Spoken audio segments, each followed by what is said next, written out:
এই যে বন্ধুরা আজকে চলে এসেছি মহানন্দা শক্তি সংঘর গ্রাউন্ডে। অনেকদিন পরে মাঠে প্র্যাকটিসে আসলাম। আজকে মাঠে প্র্যাকটিসে আসলাম, তো আজকে একটা ভিডিও করে দেখাচ্ছি। এই যে আমাদের লাদেন ভাই আছে, অজয় ভাই, এই যে আমাদের লাদেন ভাই, লাইক করবেন, শেয়ার করবেন, কমেন্ট করবেন, দাদাকে সাপোর্ট করবেন, পাশে থাকবেন দাদা। তো আমাদের মাঠে এখন খেলা কেমন হচ্ছে ভাই? ভালো হচ্ছে, চাপ নাই, সবাই আসতে পারো খেলতে, কোনো ব্যাপার নাই, সবারই খেলা হবে, চলে আসো মাঠে।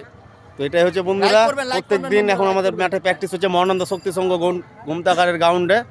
তো এখানে এই যে সকল প্লেয়ারদেরকে দেখো, সব রেডি হয়ে আছে। এই যে সব প্র্যাকটিসে এখন সব রেডি। তো আজকে এই ভিডিওটা নিয়ে আসলাম বন্ধুরা। তো ভালো লাগলে অবশ্যই একটা লাইক করে দেবে, কমেন্ট করে দেবে, ফলোয়ার করে দেবে, ফলোটা অবশ্যই করে দেবে বন্ধুরা একটু। আর কিছু বলার নাই। এই যে আমাদের কালু ভাই আছে এখানে, সব আমি মাঠে এসেছি তো আমাকে নিয়ে সব এদিক ওদিক ভিডিও টিডিও কি আর বলবো, ফানি চ্যাংড়া তো। ঠিক আছে, আমি ফানি করে দেবো সবাইকে, ফানি। তো লাইক অবশ্যই।